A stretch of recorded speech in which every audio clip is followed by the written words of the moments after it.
Assalamualaikum warahmatullahi taala wabarakatuh. Bismillahirrahmanirrahim.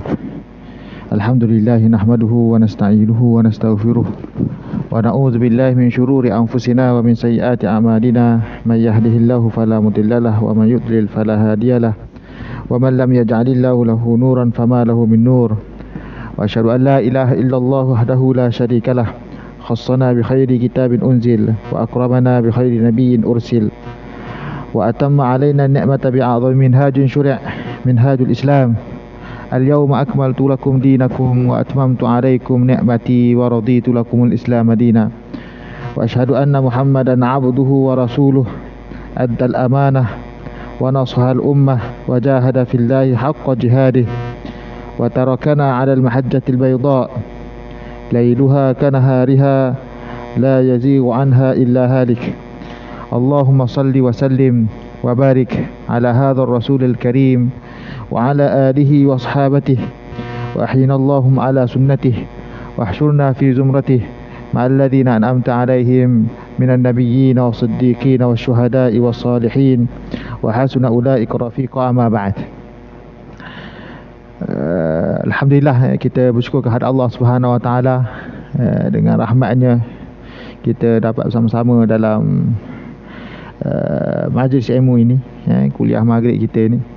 Mudah-mudahan dengan itulah kita juga mengharap daripada Allah Subhanahu Wa Taala memberikan kita rahmat, menurunkan kepada kita rahmat, mengampunikan dosa-dosa kita. Jadi insya-Allah pada hari ini kita sambung bacaan kitab, pengajian kitab Al-Adhkar, itu zikir-zikir sepanjang hari, yang dikarang oleh Al-Imam An-Nawawi rahimahullah. Kita telah pun sampai ke bab kitab solat, kitab tajuk solat, bab yang ke-10, insya-Allah. Pada hari ini kita akan sambung kepada bab yang ke-10. Jadi lebih kurang kita dah habis berkenaan doa-doa di dalam sembahyang itulah. Dan ada beberapa perkara lagi yang tinggal, yang akan dijelaskan selepas ini, insya-Allah. Jadi bab yang ke-10. Qala al-musannif rahimahullah. Bab yang ke-10, zikir-zikir pada rakaat kedua. Rakaat pertama habis dah. Daripada awal kita takbiratul ihram tu sampailah kita sujud semua tu. Sekarang ni nak cerita tentang rakaat kedua, nak bangun untuk rakaat kedua. Jadi zikir-zikir pada rakaat kedua. Kami telah menjelaskan, itu kami, maksudnya kami itu dalam mazhab Syafi'i lah. Bila sebut kami itu maksudnya di dalam mazhab. Kami telah menjelaskan pelbagai zikir dibaca pada rakaat pertama. Ada bermula daripada zikir takbiratul ihram. Kemudian kita baca doa iftitahnya, kita baca isti'adzahnya, ta'awudz, mana baca Fatihahnya, kan. Kemudian kita baca amin. Lepas tu kemudian baca ayat-ayat suci Al-Quran dengan fadilat-fadilat bacaan. Maghribnya baca apa, subuhnya baca apa, kan, fadilat tersebut yang dilaksanakan oleh Nabi. Kemudian rukuknya, doa rukuk, kan. Begitu panjang doa rukuk ni, kan. Kita biasa baca subhana rabbiyal azim, kan, 3 kali. Cukup dah sebenarnya. Tapi dia ada lagi. Kalau kita nak tambah fadilat tu, kena baca semua tu. Subhana rabbiyal azim wa bihamdih. Ataupun dalam riwayat mengatakan Allahumma subhanaka wa bihamdik, Allahumma ighfirli.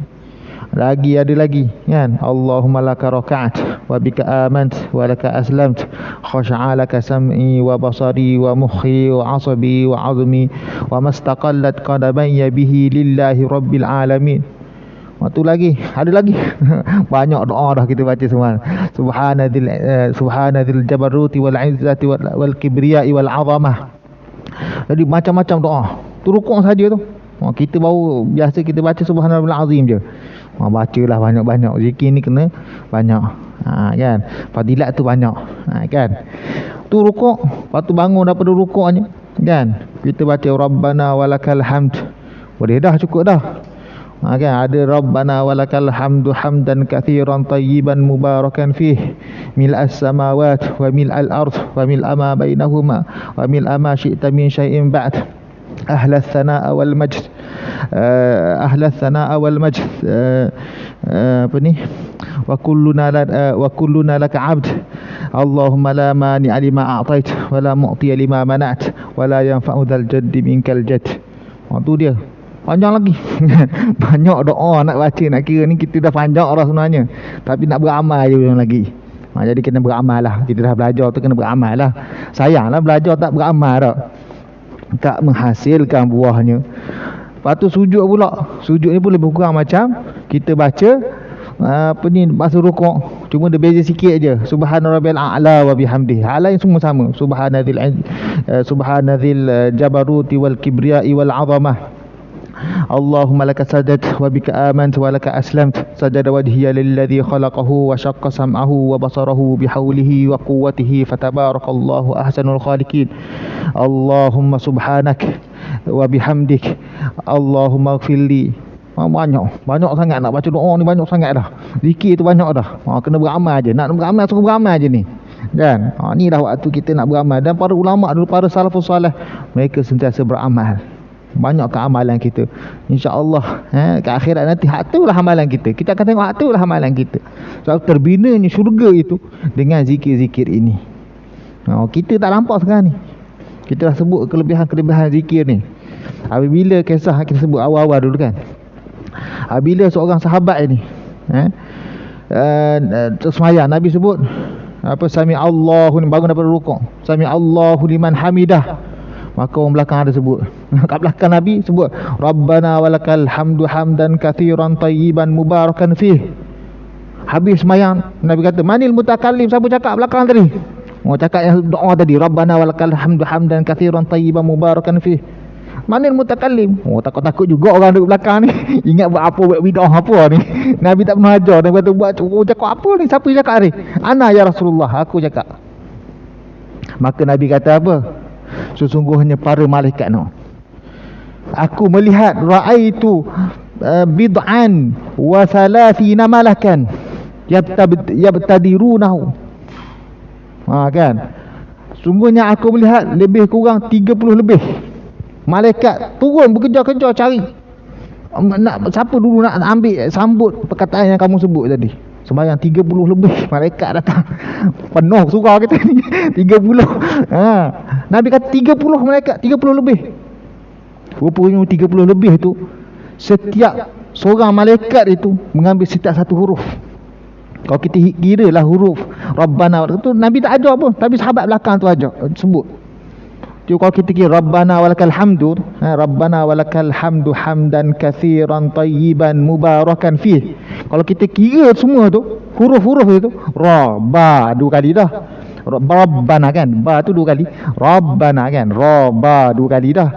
Nun, alif, sampailah mubarakan fih, lebih kurang 36, 35 begitulah. Cuba kira balik. Betul Nabi cakap tu. Nabi kata 35 orang, 30 lebih tu. Betul, memang betul. Setiap seorang malaikat tu pegang. Kelebihan. Kita je tak nampak. Tu kelebihan kita berzikir. Janganlah kita nak rasa tak ada apa kita berzikir, apa dapat kita berzikir. Berzikir ni itulah. Kan? Besar di sisi Allah Subhanahu Wa Taala. Allah bangga dengan apa yang kita zikirkan. Jadi kita banyakkan zikir. Dah banyak dah. Banyak duduk sujudnya kan. Bangun duduk di antara 2 sujudnya kan. Rabbighfirli warhamni wajburni warzuqni wahdini wa'afini. Jadi kita baca doa-doa itu. Sekarang ni kita nak cerita yang seterusnya. Beramal, jangan tak beramal. Kita dah cakap, penat dah saya cakap ni. Cakap dah banyak dah kita baca dah. 142. Kalau tak beramal juga tak tahulah kita ni. Kan, beramal lah. Para sahabat, para tabi'in, para tabi'in, salafus salih, para imam, semua mereka ni beramal. Mereka bukan ingat dia orang main-main tau. Zikir tu sungguh-sungguh. Tu mereka ni. Kalau sembahyang tu tak sedar dah. Kan, tu tahap mereka tu beramal. Mereka baca Quran. Ada kisah baca Quran ni. Baca Quran, kita kata baca Quran ni nak baca 1 hari khatam pun tak payah dah. Imam Syafi'i khatam 1 hari. Kita kata bila lah boleh khatam satu Quran satu hari. Syekh saya cerita, Syekh saya dia cerita. Orang hafiz Quran ni, dia bangga kalau dia dapat hafaz baca Quran satu hari. Satu rakaat dia boleh baca satu malam tu khatam Quran, bangga. Ista'zamahu, dia rasa hebatlah kalau dia dah boleh buat tu. Memang dia suka. Dia hafal Quran lepas tu boleh khatam Quran satu malam. Ada seorang ni dia kata, dia panjang kisahnya, tapi dia kata nak khatam malam ni. Dia kata kat dia, kata Syekh, dia kata aku nak khatam malam ni aku nak khatam Quran. Maka sembahyang satu malam, Allahu Akbar, satu rakaat dia baca sampai surah Baqarah, surah Bara'ah, surah Taubah dah. Satu rakaat surah Bara'ah dah. Satu rakaat surah Bara'ah dia kata. Satu Bara'ah, surah Taubah ni juzuk berapa? Separuh dah Quran. Surah Taubah baru. Kan? Tu mereka membaca Al-Quran. Banyakkan bacaan Quran. Bila kita banyak baca Al-Quran, banyak berzikir, maka Allah angkatkan kita. Allah jadikan waktu-waktu kita ni diberkati oleh Allah Subhanahu Wa Taala. Jadi banyakkan zikir, baca Quran. Ni semayang banyakkan baca Quran, tahajud kan. Mudah-mudahan kita jadi daripada golongan orang-orang yang bertahajud. Tadi kita nak baca zikir, tak baca lagi baca doa bab ni. Kami telah menjelaskan pelbagai zikir yang dibaca pada rakaat pertama. Yang tadi kita sebut semua tu. Semua zikir itu juga dilakukan sama seperti pada rakaat kedua. Sama je. Sama ada untuk solat fardu atau sunat, sama je. Kecuali, baru nak sebut kecualinya, dalam beberapa hal. Ada beberapa hal yang tak samalah. Sudah pastilah. Dalam rakaat pertama terdapat takbiratul ihram yang menjadi salah satu rukun solat. Itu yang tak ada. Dia adalah satu perkara yang rukun. Tak ada dah takbiratul ihram rakaat kedua. Rakaat pertama dia ada takbiratul ihram. Tetapi rakaat kedua tidak ada takbiratul ihram. Memang tak ada lah. Sebab kita bangun daripada sujud, bukan lagi dapat kita takbiratul ihram. Tiada takbir di awal rakaat, cuma takbir ketika berdiri daripada sujud, dan hukumnya sunat. Sunat aje. Takbir tu Allahu Akbar tu sunat saja, tak wajib. Kalau orang tak sebut tu taklah berdosa. Maksud taklah katakan tak sah, tak baca sunat, kita panggil sunat. Kita akan sebut takbir ni sebanyak kalau 2 rakaat kita pada awal tu kita sebut dah. Bertakbir ni sebanyak 11 kali kalau kita sembahyang 2 rakaat. Takbir tu ada 11 kali dalam 2 rakaat. Kalau 3 rakaat ada 17 kali. Kalau 4 rakaat dia ada 22 kali. Tu dia takbir itu sendiri. Kita sebut pada awal kitab ini. Jadi itu dia. Bezanya tak ada takbiratul ihram. Kemudian tidak disyariatkan membaca doa iftitah pada rakaat kedua. Tak bacalah doa iftitahnya. Kita bangun dari sujud kita baca doa iftitah. Tak ada kata. Doa iftitah tu maksud membuka. Takkan nak buka balik kan. Tu maksud dia. Kemudian yang ketiga, tiada perbezaan pendapat dalam membaca ta'awuz pada rakaat pertama. Dalam rakaat pertama kita tak ada khilaf mengatakan disunatkan ketika itu. Maksudnya baca ta'awuz ni baca a'udzubillahi minasyaitonirrajim. Kita baca doa iftitah kan. Panjanglah doa iftitah ni kan. Habis tu kita baca a'udzubillahi minasyaitonirrajim. Bismillahirrahmanirrahim. Sebelum baca surah Fatihah kan. Ta'awuz tu. Jadi tak ada khilaf lah pada rakaat pertama, tak ada khilaf dari ulama mengatakan kena baca kat situ. Dia kata namun pada rakaat kedua, pada rakaat nak baca tak ta'awuz ni pada rakaat kedua, tu dia. Ada perbezaan pendapat, ada khilaf. Nak baca ta'awuz ke, nak baca a'udzubillahi minasyaitonirrajim ke ataupun tidak, ada khilaf.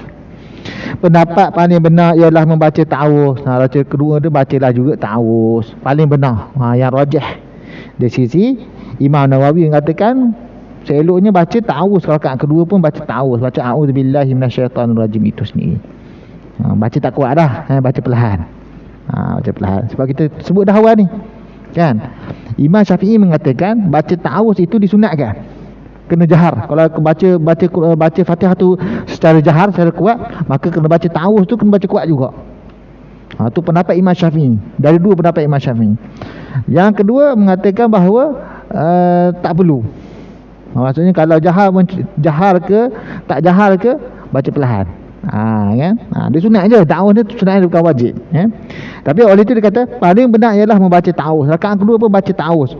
Sebelum kita baca surah Fatihah itu, kita baca a'udzubillahi minasyaitanirrajim. Baguslah, sebab kita nak jauh daripada syaitan ni. Waktu kita sembahyang tu dia datang pada kita. Kita baca awal-awal bab kita apa azan kan.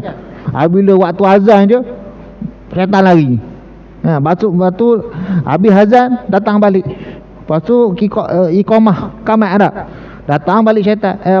Syaitan lari. Habis je qamat, syaitan datang balik. Datang kacau orang tengah sembahyang.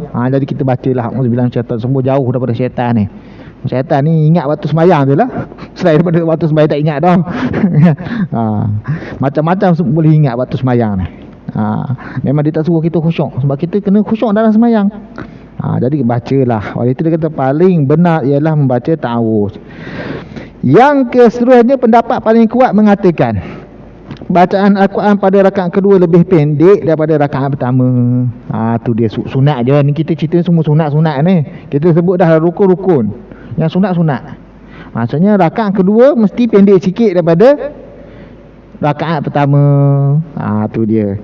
Di sini ada perbezaan pendapat sebagaimana telah kami jelaskan sebelumnya. Kita cerita sebelum ni, masa cerita tentang ayat lazim surah Fatihah tu kan. Jadi kita dah sebut dah kan. Adakah kita nak mulakan, contohnya ayat surah Baqarah, kita baca surah surah al-lazim ni biasanya kita baca qul ya al-kafirun. Rakaat pertama kita kena baca surah yang qul ya al-kafirun dululah. Barulah rakaat kedua baca surah selepas itu, surah qul huwallahu ahad ke kan. Lepas tu kita sebut dah sebelum ni. Boleh tak kita dahulukan surah qul huwallahu ahad rakaat pertama, qul huwallahu ahad, rakaat kedua qul a'udzu qul ya ayyuhal kafirun? Boleh, tapi tak elok. Dia kata seeloknya ikut turutan tu. Sunat je kita sebut sunat, tapi seafdal sebaik-baiknya ikut turutan Quran. Jangan ikut terbalik kan. Jadi kita dah sebut dah sebelum ni, kita sepanjang dah cerita kita tentang perkara tersebut. Okey, itu bab yang ke-10. Bab yang ke-11. Bab ke-11 ni dia dia banyak pro kontra ni. Bab yang ke-11. Doa kunut ketika solat subuh. Ni masalah ni. Kan? Membaca doa kunut ketika solat subuh ialah sunat. Solat subuh, doa kunut ni sunat je. Dia bukan rukun, dia sunat. Kerana terdapat hadis sahih mengenainya. Sunat tu apa? Ada hadis sahih mengatakan sunat dilakukan. Oleh itu mazhab Syafi'i guna ni, solat subuh baca kunut ni ada. Mazhab yang menggunakan solat yang menjadikan ia adalah sunat daripada solat subuh itu mazhab Syafi'i dengan mazhab Maliki. Mazhab Hambali dengan mazhab Hanafi kata tak ada. Mereka semua menggunakan hadis-hadis. Nanti kita kata hadis yang paling sahih sekali adalah berkenaan dengan kunut ni. Ada. Jadi hadis yang digunakan ni yang disebut ni. Ini yang jelas mengatakan bahawa hadis tu ada. Kunut tu ada. Anas radhiyallahu anhu berkata, hadis yang berkenaan dengan hadis yang sahih berkenaan dengan adanya solat kunut. Anas radhiyallahu anhu berkata, Rasulullah sallallahu alaihi wasallam selalu membaca kunut subuh. Nabi selalu baca sehingga baginda meninggal dunia. Maksud Nabi suruh sampai ke meninggal dunia. Disampaikan oleh, maksud dikeluarkan hadis ini oleh siapa? Hakim Abu Abdullah dalam kitab Ar-Arba'in dengan ulasan hadis ini dinilai sahih. Alhamdulillah hadis itu sahih. Tak ada lah orang kata bid'ah ke, tak ada. So apa dia ada yang macam mazhab Hambali, mazhab mazhab Hanafi, mereka kata bid'ah. Jadi kita bid'ah tu bukan bid'ah keluar dari Islam, sesat. Ni dipanggil bid'ah yang dikatakan khilaf di antara para ulama. Dia khilaf, dia kata bid'ah lah orang lain. Tentu tu maksud dia. Bukan bid'ah sesat tu masuk neraka ni. Kullu bid'atin dhalalah ni. Setiap yang bid'ah itu adalah sesat, dan setiap yang sesat itu neraka. Bukan hak tu. Ni bukan sesat. Hak ni khilaf. Bid'ah dalam khilaf. Kena faham juga ni masalah juga. Orang kan tak faham masuk. Orang sebut bid'ah, lepas tu semua bid'ah. Hadis Nabi kata kullu bid'atin dhalalah, dia kata. Setiap yang baru itu sesat. Semualah, mana ada kecuali. Berat juga tu. Kena belajar bahasa Arab. Kita nak faham hadis ni, nak Quran sunnah ni. semua kena belajar bahasa Arab. Nanti saya tegangkan perkara tersebut. Nak habiskan perkataan doa kunut ni macam mana. Menurut mazhab kami, mazhab Syafi'i, kunut subuh disyariatkan. Maksudnya kena buatlah. Dan hukumnya sunat muakkadah, sunnatun muakkadatun. Sunat muakkad. Apabila ditinggalkan, maksud tinggal solat tersebut, sama ada sengaja atau tidak, sengaja ataupun tidak sengaja, solatnya tidak batal. Maksudnya tak batal, sunat. Kita bagi sunat, bukannya wajib. Wajib rukun itu memang batal tu. Kan. Namun wajib menggantikannya dengan sujud sahwi. Kalau dia tak baca tadi, kena sujud sahwi. Kalau yang rukun, yang wajib, bila kita tinggal, kita kena datangkan balik. Tak boleh kita takat sujud sahwi, tak boleh. Kita tinggal rukuk, kena kembali kepada rukuk tadi, buat rukuk tu balik. Lepas tu ikut balik, ikut susunan. Dia tak ada apa, tertib dalam solat tu salah satu daripada rukun. Contohnya pada rakaat kedua dia tertinggal rukuk, dia kembali kepada rakaat kedua rukuk tu, bermula kat situ semula. Macam tu. Sebab tertib tu tak boleh kita ambil sebiji tu. Kita tak boleh ambil rukuk sahaja, tak boleh. Kita tiba kita bangun nak ganti rukuk yang kita lupa, tak boleh. Dia kena ulang balik. Tu maksud dia. Jadi menggantikan je dengan sujud sahwi. Sujud sahwi, cukup sujud sahwi, tak perlu baca kunut. Apakah solat fardu selain subuh? Ni solat masalah lain. Jadi kata-kata solat subuh. Kan? Maksud disyariatkan ataupun dipanggil sunat muakkad untuk dilaksanakan. Jika tak buat, maka perlu digantikan dengan sujud sahwi. Soalan yang lain, dia kata, apakah solat fardu selain subuh juga dibacakan kunut? Ni persoalan. Boleh baca tak? Ada 3 pendapat. Dalam mazhab Syafi'i, mazhab Syafi'i pun ada pendapat juga. Kan? Paling benar ialah apabila kaum muslimin ditimba musibah. Yang paling benar, yang paling rajah, jika berlaku musibah oleh kaum muslimin. Seperti apa? COVID-19 ni lah. Kan? Tu musibah kita kena musibah ni. Ni musibah ni. Sunat melakukan kunut selain daripada subuh. Kalau berlaku apa tu kita kena buat. Kan? Baca kunut nazilah. Kan? Dia panggil kunut nazilah lah, kan? Begitu juga sebaliknya. Pendapat kedua mengatakan, ni pendapat tadi, pendapat pertama, maksudnya yang rajahnya, jika ada musibah maka kita buat kunut selain daripada subuh, zuhur, asar, maghrib, isyak. Kan? Kemudian dia kata pendapat kedua mengatakan melakukannya secara mutlak. Boleh secara mutlak, tak ada masalah. Pendapat ketiga pula mengatakan tidak melakukan kunut secara mutlak. Kata ketiga tak perlu secara mutlak. Jadi yang kita tadi dikata mutlak ni, maksud mutlak ni apa-apa sahaja, bukan musibah sahaja. Tu maksud dia. Maksud dikata tadi sebab yang paling rajah adalah sebabkan musibah.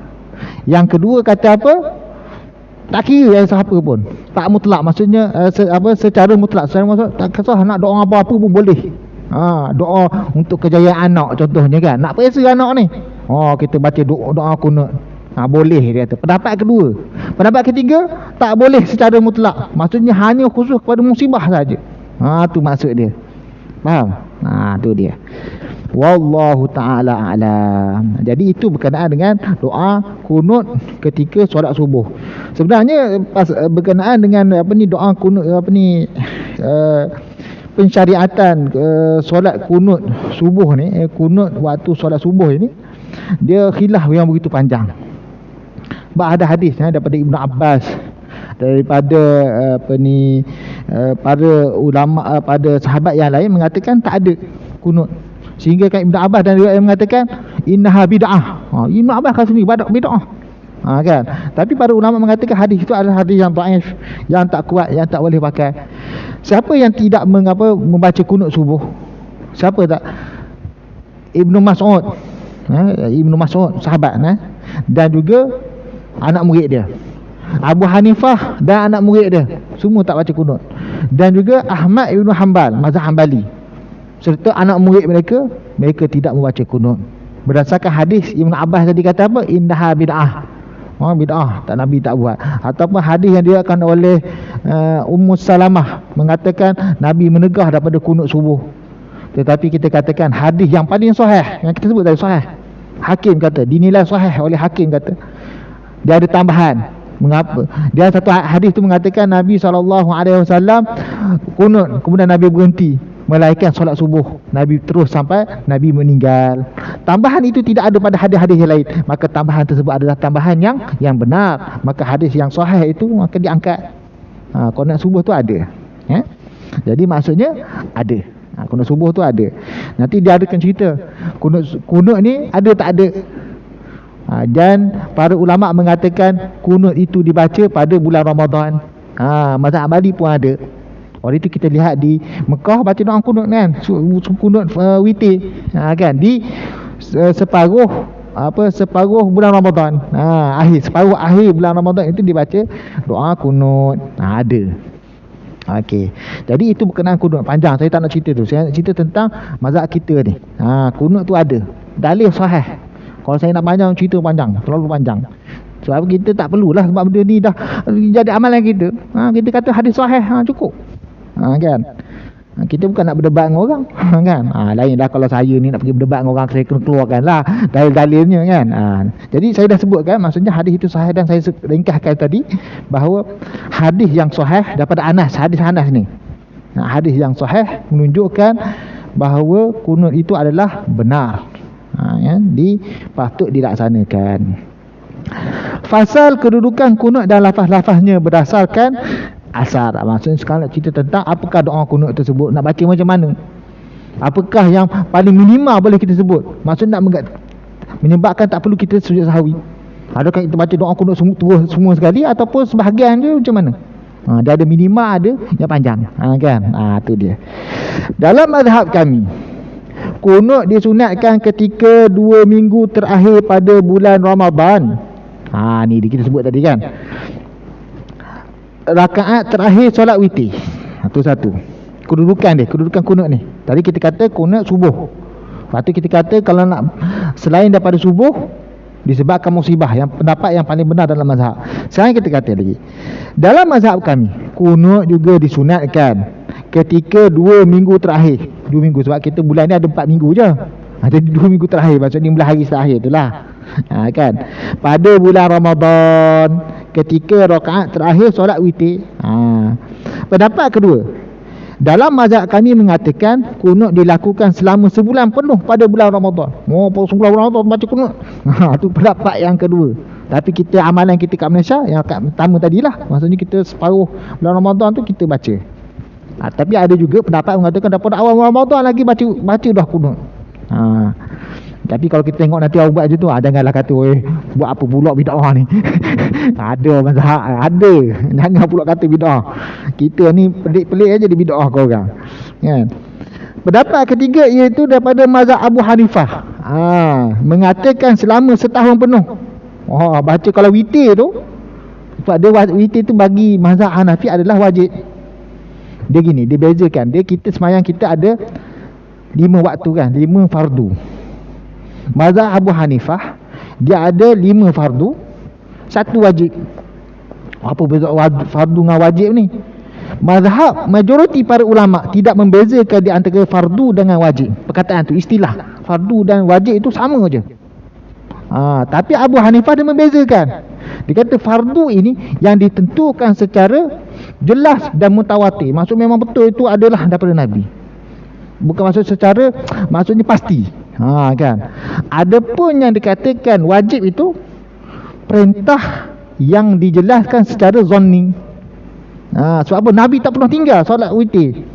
Oleh itu dia kata wajib. Orang tu kena sembahyang witir. Oleh itu dia kata selama setahun penuh memang kena baca. Sebab dia kena wajib bagi di mereka ini witir. Witir maka kena bacalah kunut. Oleh itu sepanjang tahun. Kami memilih pendapat pertama dalam mazhab kami. Pendapat pertama yang kita katakan tadi. Tu dia. Maksudnya 2 minggu yang terakhir bulan Ramadan. Dalam mazhab kami, kunut subuh dilakukan selepas bangun daripada rukuk. Ni masalah yang pula. Tadi waktu solat subuh, yang pastinya solat subuh. Kemudian jika waktu-waktu lain pun boleh. Dan diperintahkan, disunatkan juga pada bulan Ramadan. Kita dah cerita. Sekarang ni waktu bila kita nak baca tu dalam sembahyang? Tu dia. Dalam mazhab kami, kunut subuh dilakukan selepas bangun daripada rukuk pada rakaat terakhir. Sembahyang subuh tu ada 2 rakaat. Rakaat terakhir itulah. Kan? Ataupun sembahyang lain. Rakaat terakhir. Selepas apa? Bangun daripada rukuk-rukuk, bangun. Tu mazhab Syafi'i. Okey. Para ulama kami mengatakan, Imam Malik ni tertinggal. Imam Malik rahimahullah mengatakan kunut dilakukan sebelum rukuk. Sebelum dia nak rukuk tu, habis baca surah ayat lazim ke, baca ayat Quran lepas tu kan, dia baca kunut kat situ dulu sebelum nak rukuk. Mazhab Syafi'i kata apa? Selepas rukuk. Itulah yang paling sahih. Sebab kebanyakan hadis Nabi melakukan selepas rukuk. Oleh itu kita ikut mazhab Syafi'i. Memang lebih tepat, bagus. Mazhab Syafi'i lebih tepat. Mazhab Maliki dia ada justifikasi dia, saya tak nak sebut lah. Tapi tak kuat. Itu saya tak kuat. Yang kuatnya adalah mazhab Syafi'i. Sebab apa? Nabi melakukan selepas rukuk. Dan jelas, hadis tersebut jelas. Apabila para ulama kami mengatakan, apabila seseorang bermazhab Syafi'i melakukan kunut sebelum rukuk, sebab kita kata kena buat selepas rukuk. Tapi sekarang ni berlakunya apa dia? Dia baca doa kunut tu sebelum rukuk. Tu dia. Kunutnya tidak diambil kira. Tak terkira. Maksud tak kira kunut. Kalau dia tak buat lepas rukuk ni, kira kena sujud sahwi lah dia. Tu maksud dia. Tak diambil kira. Tak kira. Kalau dia baca kunut, tak kira. Menurut pendapat yang paling benar, pendapat yang mana maksudnya khilaf lah perkara ni. Ada kata boleh, ada kata tak dikira, tapi yang paling benar tak dikira. Ada juga pendapat dalam mazhab kami yang mengatakan kunutnya diambil kira. Sebab banyak pendapat. Dia kata boleh juga. Kalau dia terbuat sebelum rukuk pun dikira juga. Tu dia. Namun yang benar ialah mengulangi kunutnya dan melakukan sujud sahwi di akhir solat. Kalau dia buat sebelum rukuk, kena sujud sahwi lah. Sebab itu pendapat yang paling benar. Pendapat lain mengatakan tidak perlu sujud sahwi. Ada kata tak perlu. Sebab apa? Sebab dia kata tak apa, tak kisah. Kalau buat sebelum rukuk pun boleh juga dikira, diambil kira. Lafaz kunut pula, ni sekarang ni masalah lafaz pula. Lafaz kunut pula dipilih di antara salah satu riwayat-riwayat berikut. Tadi berkenaan sebelum dan selepas. Mazhab Maliki, kalau kita pergi mazhab Maliki ni di mana? Di Morocco, di Algeria, di Tunis, di Libya. Kat situ kawasan-kawasan mazhab Maliki. Atau di Mauritania satu lagi. Di mazhab Maliki. Mereka kalau kita semayang subuh tu, memang mereka akan baca apa? Imam habis baca kan, baca Quran, lepas tu dia senyap. Kan jangan terpinggir-pinggir pula, apa pula senyap ni. Kalau tak biasa dia kata senyap apa pula, dia baca doa kunut, senyap dalam hati mereka. Bukan orang lain tak dengar lah, dia baca sendiri-sendiri. Lepas tu kan lama sikit tu kan, barulah dia rukuk, Allahu Akbar. Kan. Jangan pula pergi Morocco tengok buat apa dia senyap ni, imam lupa ke apa. Kan. Kita ingat dia. Ya.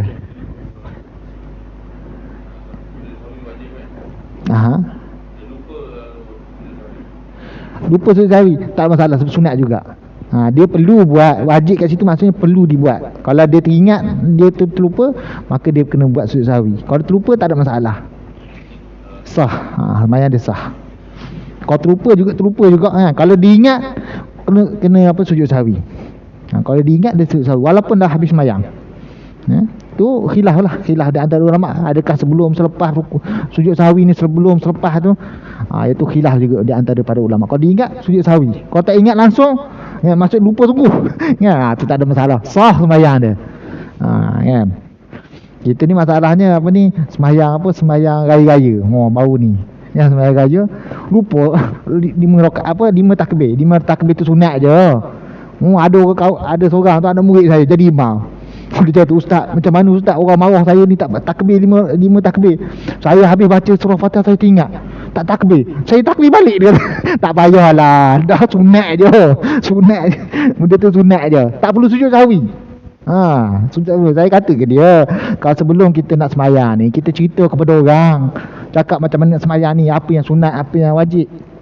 Kalau kita terlupa, orang boleh beritahu. Oleh itu penting kita kena beritahu sebelum sembahyang. Kan, kita lupa setahun 2 kali sembahyang. Mana nak ingat ya, kan. Nak pula jadi imam, gabranya ada. Lagilah habis semua. Kan, itu biasa, saya pun pernah terlupa. Rakaat kedua, rakaat kamu dah meluk dah 7. Rakaat kedua tak baca. Allah teringat entah apa, kita lah kita tahu.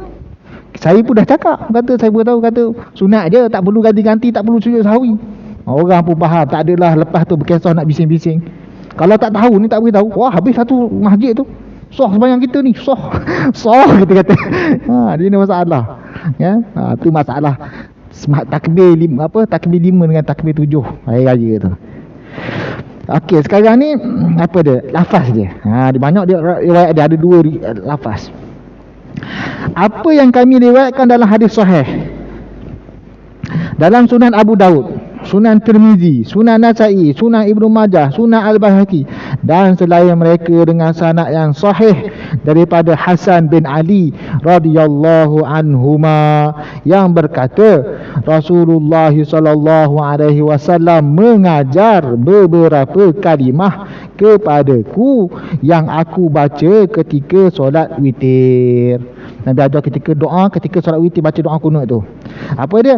Allahumma hdini fi man hadait, wa afini fi man afait, wa tawallani fi man tawallait, wa barik li fi ma a'tait, wa qini syarra ma qadait, fa innaka taqdi wa la yuqda alaik, innahu la yadhillu man walait, tabarakta rabbana wa ta'alait. Jadi itu doa doa kunut. Doa kunut lah. Saya baca terjemahan dia. Ya Allah, berikanlah aku petunjuk di antara orang-orang yang kau beri petunjuk. Allahumma hdini fi man hadait, wa afini fi man afait. Berilah kesejahteraan kepadaku di antara orang-orang engkau beri kesejahteraan. Saya habiskan terjemahan, kita berhenti. Tolongkan aku di antara orang-orang yang kau beri pertolongan. Berkatilah pada apa yang engkau berikan kepada aku, dan peliharalah aku daripada keburukan yang engkau putuskan, kerana sesungguhnya engkau memutus dan tidak diputuskan atasmu. Tidak akan hina siapa sahaja yang engkau tolong. Maha suci engkau, wahai Tuhan kami, lagi maha tinggi. Imam Tirmizi mengatakan hadis ini dinilai hasan. Kami tidak tahu daripada Nabi SAW mengenai doa kunut yang lebih baik daripada doa ini. Ni kata Imam Tirmizi. Jadi insya-Allah kita sambung berkenaan doa kunut ini pada masa akan datang. Ini dah doa kunutnya. Nanti ada penambahan yang kita baca tu kan. Itu nanti kita akan sambung kat sini. Wallahu taala alam.